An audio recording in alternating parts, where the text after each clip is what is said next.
کے زبان سے یہ کہو کہ اللہ کو مان لیا ہے، رسول کو مان لیا ہے، ذرا اللہ کے راستے پر مال خرچ بھی تو کرو۔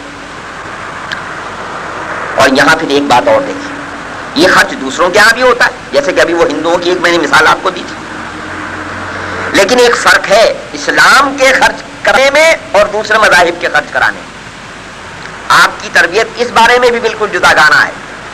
قرآن کہتا ہے اللہ کا تصور بیان کرتے ہوئے کہ تم جن دوسروں کو مانتے ہو انہیں تم کھلاتے ہو، اللہ تم سے کھانے کو نہیں مانگتا۔ یعنی یہ ایک دلیل توحید بیان کی ہے قرآن نے۔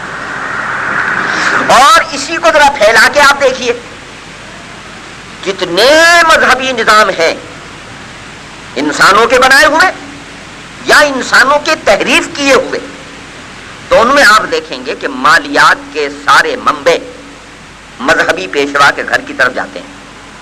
اللہ کا نام لے کے وہ یا پادری کے گھر جاتے ہیں کہ گناہ معاف کرانا ہے تو پہلے نذرانہ لاؤ، یا وہ ربی کے گھر جاتے ہیں کہ اگر اللہ سے تعلق پیدا کروانا ہے تو واہ ہمیں راضی کرو، یا وہ پنڈت جی کے گھر جاتے ہیں۔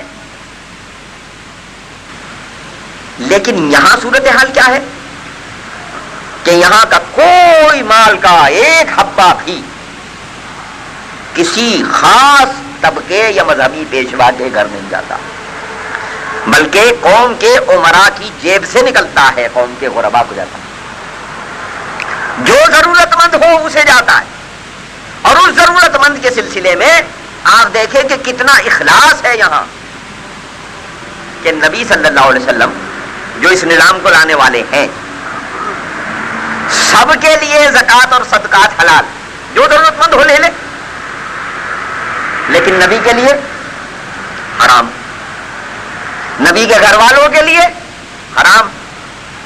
اور بات گھر والوں کی آ گئی تو صرف یہ سادات کے لیے حرام نہیں، یعنی بعض حضرات نے، کیونکہ ہندوستان میں آنے کے بعد جہاں اور بہت ساری اختراعات ہوئی ہیں تو اسے مخصوص کر دیا گیا کہ صاحب وہ جو سید ہے وہ زکوٰۃ نہیں لے، یہ بات نہیں۔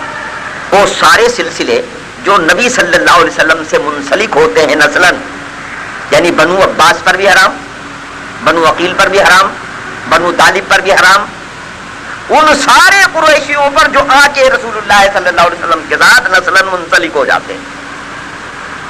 اور امام ابی حنیفہ رحمۃ اللہ علیہ تو اس سلسلے میں اتنے زیادہ متشدد ہیں کہ وہ ایک بڑی عجیب بات کہتے ہیں۔ وہ یہ کہتے ہیں کہ جو آدمی ان خاندانوں میں ملازمت کرے اسے بھی نہیں لینی چاہیے، اتنا محتاط ہونا چاہیے۔ اور پھر دیکھو جو پیغمبر اس نظام کو لایا وہ کتنا محتاط ہے اس بارے میں۔ زکوٰۃ کی 8 مدیں بیان کی قرآن نے خرچے کی، تو ان میں سے ایک مد ہے عاملین زکوٰۃ کی تنخواہ، یعنی جو لوگ تحصیلدار ہیں زکوٰۃ اکٹھی کر کے لاتے ہیں اسے تقسیم کرنے کا کام کرتے ہیں، ان کو تنخواہ اسی مد میں سے دی جا سکتی ہے۔ ایک بار نبی صلی اللہ علیہ وسلم نے حضرت عباس رضی اللہ تعالیٰ عنہ کو تحصیلدار زکوٰۃ مقرر فرمایا، تو ان سے کہا کہ چچا میں نے ساری زندگی یہ کام کیا ہے، زکوٰۃ وصول کی ہے اور تقسیم کی ہے، اس سے کبھی معاوضہ نہیں، تو میری تمنا ہے کہ آپ یہ کام کریں مگر اس سے کوئی معاوضہ نہ لیں، کیونکہ آپ میرے چچا ہیں۔ لہذا حضرت عباس نے یہ کام کیا اور معاوضہ کوئی نہیں دیا۔ تو یہ معاملہ مالیات کا یہاں اتنا محتاط ہے کہ یہ ضرورت مندوں کو جاتا ہے، یعنی کوئی پھول پان جو ہے وہ بتوں کی طرح اللہ کی مسجد میں نہیں آتا، اللہ کی راجدھانی میں نہیں آتا، امام مسجد کو نہیں آتا، امام نماز کو نہیں آتا، کسی خاص طبقے کو نہیں آتا۔ جو ضرورت مند ہو اس کو دو، اس کی ضرورتیں پوری کرو، اور ان کی ساری تفصیل یہاں دے دی۔ وَآتَ الْمَالَ عَلَىٰ حُبِّهِ ذَوِي الْقُرْبَىٰ، رشتہ داروں کو دو۔ اور یہ بڑی عجیب بات ہے صاحب کہ انسان جب خود نظام بناتا ہے تو اس میں سب سے زیادہ جس کو محروم کرتا ہے وہ رشتہ دار ہے، اتنا محروم کرتا ہے کہ شاعری کرتا ہے اس بات پر کہ رشتہ داروں سے ترک تعلق کرو۔ مجھے اردو ہی کے ایک شاعر کے 2 شعر یاد آئے، تو آپ سن لیجیے، جس سے آپ کو پتہ لگ جائے گا کہ جب ذہنیت بگڑتی ہے تو دیکھیں شعر مسلمان کے ہیں وہ، لیکن جو بات بیان کر رہا ہے وہ ذوی القربہ والے نظام کے خلاف ہے۔ کہتا ہے کہ الگ رہیں تو جدائی میں آہ آہ کریں، الگ رہے تو جدائی میں آہ آہ کریں، جو مل کے بیٹھے تو کم وقت زہر اگلنے لگے۔ الگ رہے تو جدائی میں آہ آہ کریں، جو مل کے بیٹھے تو کم وقت زہر اگلنے لگے۔ عجب سلگتی ہوئی لکڑیاں ہیں رشتے دار، الگ رہے تو دھواں دے، ملے تو جلنے لگے۔ یہ نظام کس کا؟ جو اسلام کے تصور اخوت پر یقین نہیں رکھتا۔ اسلام کا تصور اخوت کیا ہے کہ ایک صحابی آئے اور انہوں نے نبی صلی اللہ علیہ وسلم سے کہا، ذرا غور سے سن لینا کیونکہ یہ تربیت کی بات ہے، عمل کرنے کی بات ہے۔ اور میں ایک بات عرض کر دوں کہ یہ صرف کہانی یہ نہیں سنا رہا۔ ایک صاحب مجھے اب سے 15-20 برس پہلے ملے تھے، وہ مجھے ایک ایسا سبق دے گئے تھے کہ میں جب اس کام کو کرنے کے لیے نکلتا ہوں تو وہ مجھے یاد آ جاتے ہیں، اور اکثر و بیشتر جب یاد آتے ہیں تو میں ان کا ذکر ضرور کر دیتا ہوں۔ نہ وہ کوئی مفتی تھے، نہ عالم تھے، نہ فاضل تھے، نہ مولوی تھے، کچھ نہیں تھے، ایک عام سے آدمی۔ ہوا ایسا کہ پنجاب میں سیلاب آیا، بہت عرصے کی بات ہے، تو ہم اس کے لیے چندہ اکٹھا کرنے کے لیے نکلے۔ مغرب کی نماز کا وقت ہو گیا تو ایک مسجد میں نماز پڑھنے کے لیے داخل ہوئے، نماز پڑھی۔ جب واپس چلنے لگے تو ایک بڑے میاں نے مجھ سے پوچھا، بھائی تم یہاں کیا کرنے آئے ہو؟ اچھا، اتفاق کی بات یہ ہے کہ میں نے اس وقت تک خود اپنے حصے کا چندہ نہیں دیا تھا اس میں، سیلاب فنڈ۔ جب انہوں نے مجھ سے پوچھا کہ بھئی آپ کیا کرنے آئے ہیں، میں نے کہا جی وہ میں پنجاب میں سیلاب آ گیا ہے تو ہم اس کے لیے چندہ اکٹھا کرنے آئے۔ انہوں نے مجھ سے پوچھا تو نے کتنا دیا ہے؟ اب مجھ پر تو ایک بجلی نہیں گر پڑی، اب میں اسے کیا کہوں، اس وقت تک تو میں نے دیا ہی نہیں تھا۔ میں نے کہا جی میں نے تو کچھ نہیں دیا ابھی تک۔ تو انہوں نے مجھے بڑا جھڑک کے اور بڑے حقارت کے ساتھ کہا، شرم نہیں آتی، لوگوں سے چندہ مانگنے نکلے اور خود نہیں دیتے۔ وہ دن سو آج کا دن۔ میں جب کبھی درس دینے کہیں جاتا ہوں، کوئی تقریر کرنے جاتا ہوں، تو مجھے سب سے پہلا خیال یہ آتا ہے یہ جو مضمون تو بیان کرنے جا رہا ہے اس کے ساتھ تیرا اپنا طرز عمل کیا ہے۔ تو یہ سمجھ لیجیے کہ ہم یہاں تربیت کے لیے بیٹھے ہیں، اور اس تربیت کا یہ لازمی حصہ ہے کہ بھائی یہ باتیں جو کی جا رہی ہیں اس وقت تک یہ مؤثر نہیں ہو سکتی جب تک کہ اس کی پشت پر نہ کہنے والے کا عمل اس کے مطابق ہو اور نہ سننے والے اس کے لیے تیار ہوں کہ یہ جو کچھ ہم یہاں سننے آئے ہیں ہم اس کو برتنے کے لیے آئے ہیں، اپنی غفلتوں کو دور کرنے کے لیے آئے ہیں، آپس میں مل کے اس بات کو طے کرنے آئے ہیں کہ ہمیں یہ تربیت پانی۔ تو میں ذوی القربہ کے سلسلے میں بات عرض کر رہا تھا کہ نبی صلی اللہ علیہ وسلم سے ایک صحابی نے پوچھا کہ میرے جو رشتہ دار ہیں وہ مجھ سے کٹتے ہیں، میں ان سے جڑتا ہوں، میں انہیں دیتا ہوں وہ مجھے محروم کرتے ہیں، میں ان کے کام آتا ہوں وہ میری جڑیں کاٹتے ہیں۔ یعنی وہ ایک بڑی لمبی تقریر ہے ان کی۔ میں نے جب اسے پڑھا تو یعنی جو بات میں نے محسوس کی کہ اس کے تحت المتن میں بات کیا ہے، تو وہ بات یہ ہے کہ وہ ساری باتیں بیان کر کے چاہتے ہیں کہ اس آدمی سے ترک تعلق کا کوئی سبب ایسا ہو کہ جس سے ترک تعلق کے لیے کوئی ہدایت مل سکے۔ یعنی وہ پوری تصویر کھینچ دی ہوئی، جناب میں تو اتنا اس کے ساتھ احسان کر رہا اور وہ اتنا مجھے تکلیف پہنچا رہا ہے کہ اب اس کے بعد کہنے کو کچھ باقی نہیں۔ اب نبی صلی اللہ علیہ وسلم کی طرف سے جو جواب آیا ہے وہ بڑا عجیب جواب ہے۔ یعنی آپ دیکھیں کہنے والا مثلا میں آ کے آپ سے یہ کہوں جناب وہ میرے رشتہ دار بہت تنگ کر رکھا ہے، تو آپ اس کے جواب میں کہیں گے یار تم وہ محلہ چھوڑ دو بھائی، کسی دوسرے شہر چلے جاؤ، ان سے ملنا جلنا بند کر دو، ان سے ہاتھ اٹھا لو، ترک تعلق کر لو، بھائی مشورہ ہے نا۔ تو جواب حضور نے کیا دیا کہ اچھا اگر تم یہ کہتے ہو، یعنی جو کچھ تم یہ کہہ رہے ہو یہ سچ کہہ رہے ہو، تو تم اس کے منہ پر خاک اڑا رہے ہو، اور جب تک تم یہ کر رہے ہو اللہ کی طرف سے ایک فرشتہ مقرر ہے جو تمہارے حق میں دعائے خیر کر رہا ہے۔ گویا اس بات کی اجازت نہیں ہے کہ چھوڑ دو، تم چھوڑ دو گے تو اس کو ٹھیک کرنے کون آئے گا؟ تم تو دائی جماعت ہو، اس کی تربیت پھر کون کرے گا؟ اگر تم نے ہی اس کو چھوڑ دیا، اور پھر دیکھیے کیونکہ یہاں یہ اخراجات مال کی بات آئی، مات المال علی حبہ ذوی القربہ، تو اس کے لیے اصول بھی دیا سرکار دو عالم صلی اللہ علیہ وسلم، ابداء بمن تعول، کہاں سے خرچہ کارو کرنا ہے، جن کا نان و نفقہ تمہارے ذمہ ہے پہلے ان کو۔ تو لہٰذا آپ دیکھیں کہ آت المال علی حبہ کی بات آئی تو سب سے پہلے ذوی القربہ کی بات آئی، رشتہ داروں پر خرچ کرو، کیونکہ آدمی سب سے زیادہ دل شکستہ رشتہ داروں سے ہوتا ہے، سب سے پہلے انہی کو چھوڑتا ہے، اور اس معاملے میں سب سے پہلے اسی کو پکڑا ہے کہ یہاں ادھر۔ پھر ایک اور بھی یاد دلاتا چلوں، کیونکہ یہ تربیت کا معاملہ ہے کہ اسلام کا نظام تربیت کیا ہے۔ جب نبی صلی اللہ علیہ وسلم کو یہ حکم دیا گیا کہ قوم فانذر وربک فکبر، اٹھیے اور ڈرائیے اور اپنے رب کی کبریائی بیان کیجیے، تو اس کا آغاز کہاں سے کیجیے؟ وہاں بھی کہا وانذر عشیرتک الاقربین، پہلے قریبی رشتہ داروں کو ڈراؤ، ان تک پہنچو نا پہلے۔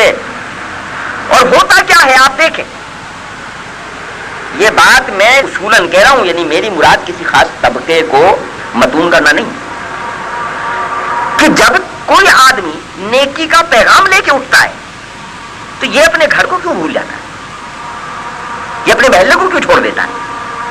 اگر سارا امریکہ مسلمان ہو گیا تو وہ تمہیں اور مجھے بخشوا نہیں سکتا۔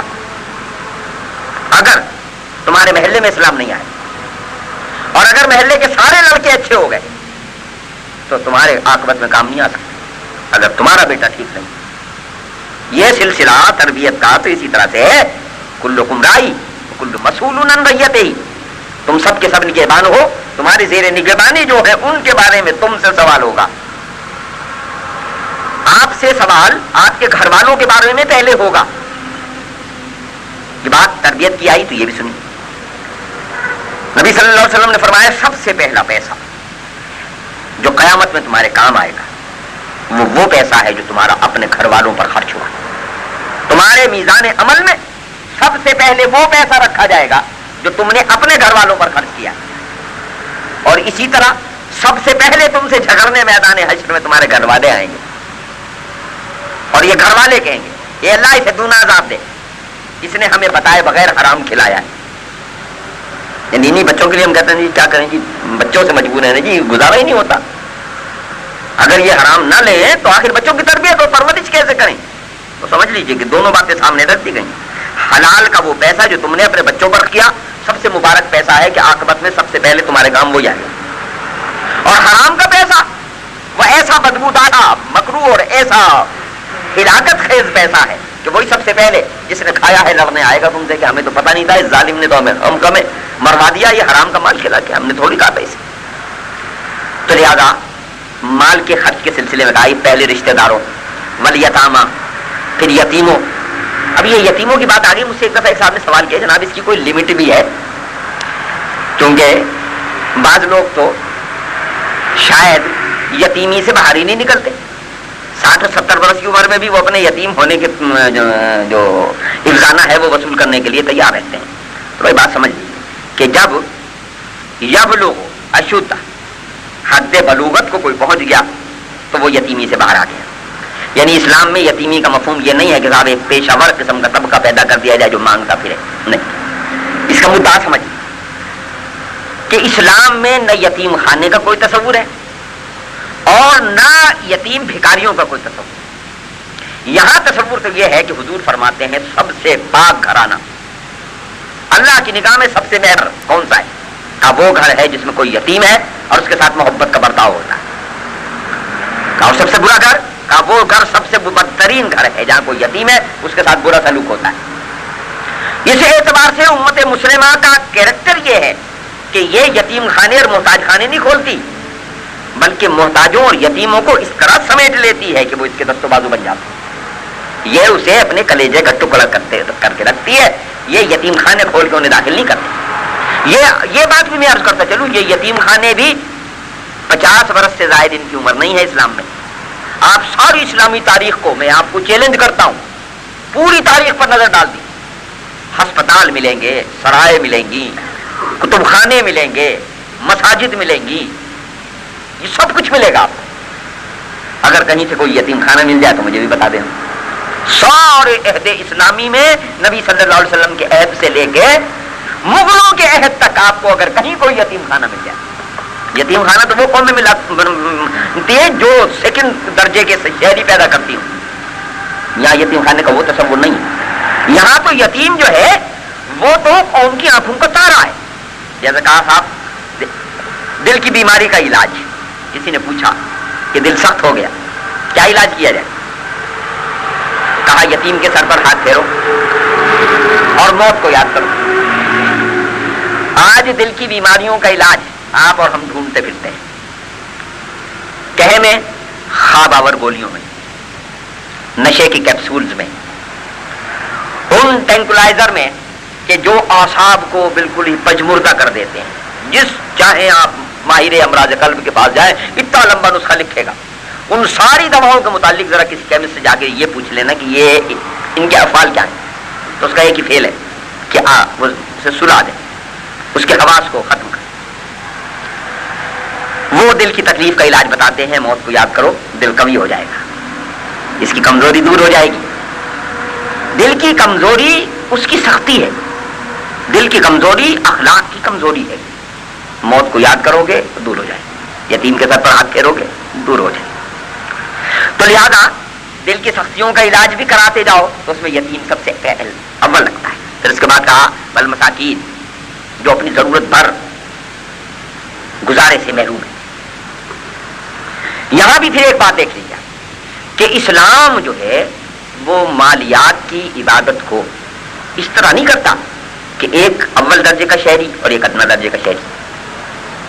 آپ کو جہاں بھی دوسرے نظاموں میں خیرات اور صدقات کا تصور ملے گا، وہ تصور یہی ملے گا کہ لینے والا جو ہے وہ گھٹیا، دینے والا بڑھیا. یہاں ایک عبادت ہے، اس عبادت کو کرنے والے دو آدمی ہیں، ایک لے کے عبادت کر رہا ہے، ایک دے کے عبادت کر رہا ہے. مسکین کون ہے؟ جو ضرورت بھر نہیں پاتا.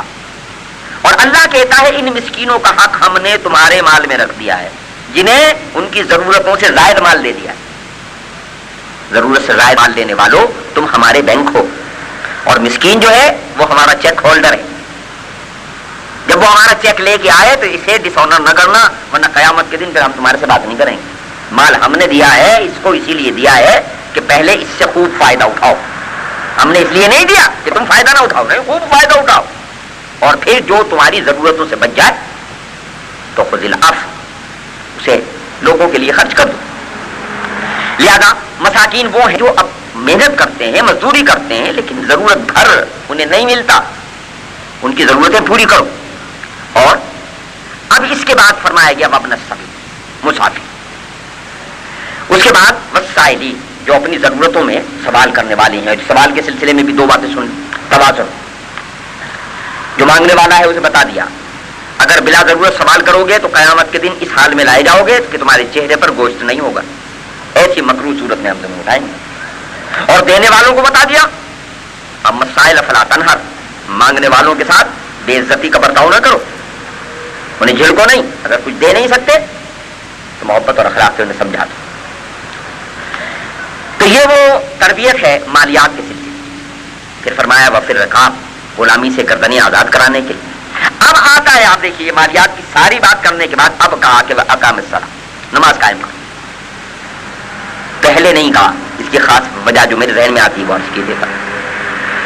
وہ جو طبقہ اس وقت موجود ہے، خاص طور سے اللہ اور آخرت پر ایمان کا دعوے دار اہل کتاب کا طبقہ، یہود و نصارہ کا طبقہ، ان کے ہاں صورت حال کیا ہے کہ وہ جیسے میں نے ابتدا میں آپ سے کہہ دیا تھا کہ وہ بہروپی ہیں، تسبیحیں لیے بیٹھے ہیں، حجرے آباد ہیں،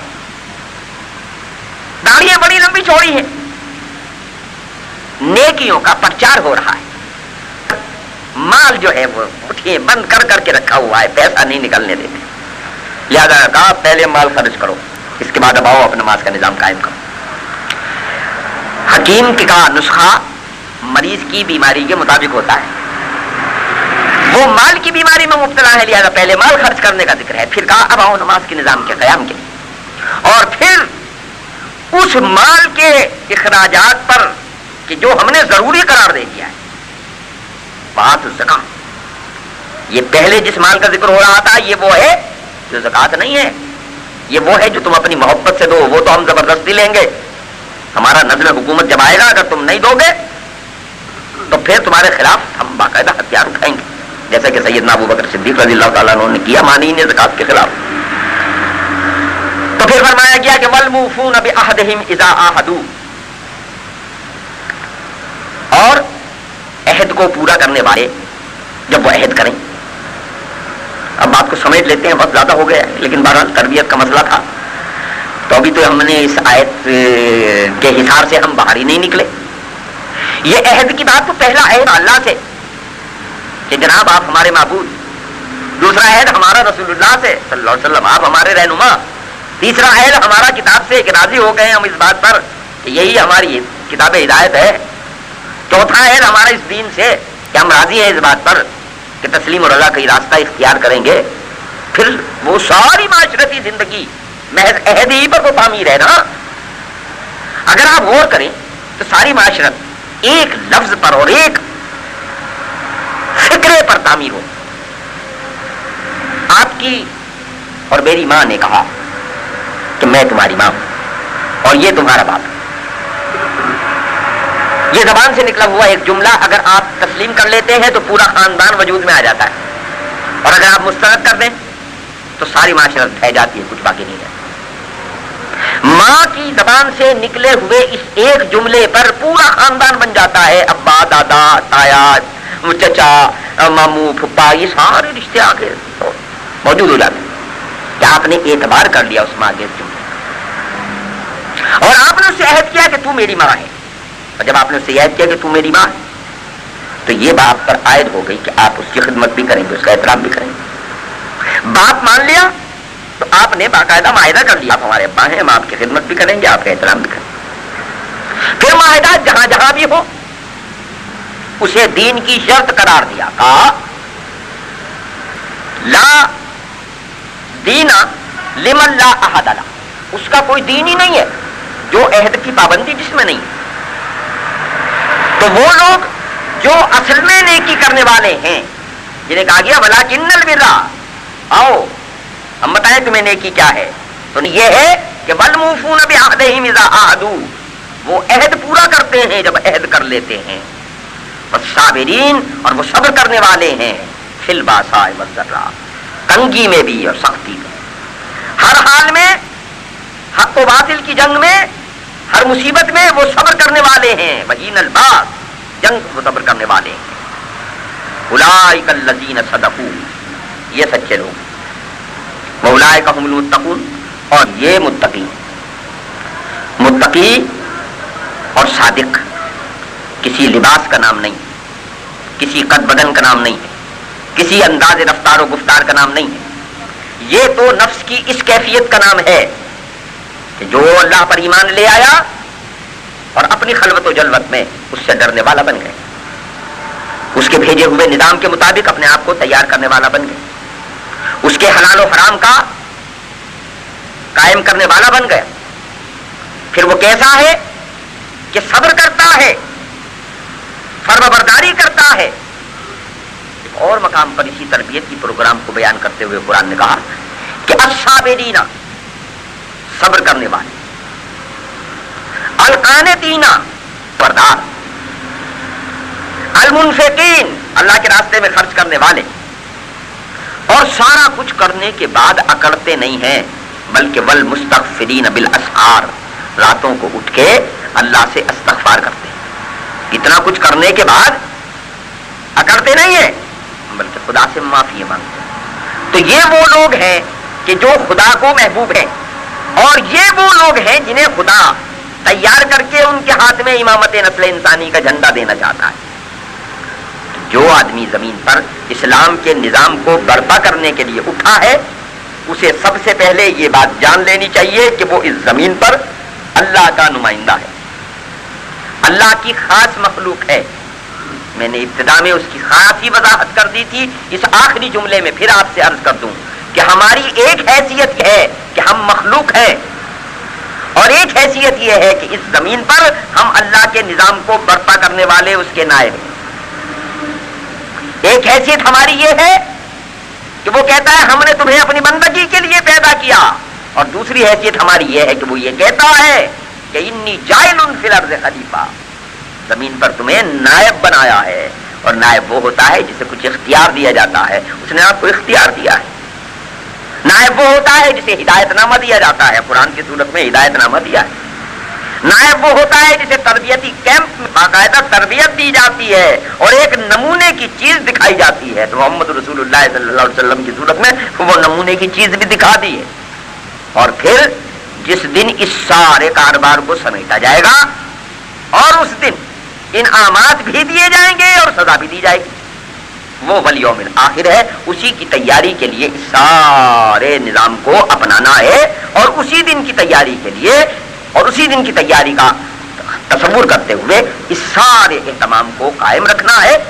خود بھی ٹھیک ہونا ہے اور دوسروں کو بھی ٹھیک کرنا ہے. یہ ہمارا تربیتی پروگرام ہے. اللہ تعالیٰ مجھے اور آپ کو عمل کی توفیق عطا فرمائے. وآخر دعوانا الحمدللہ.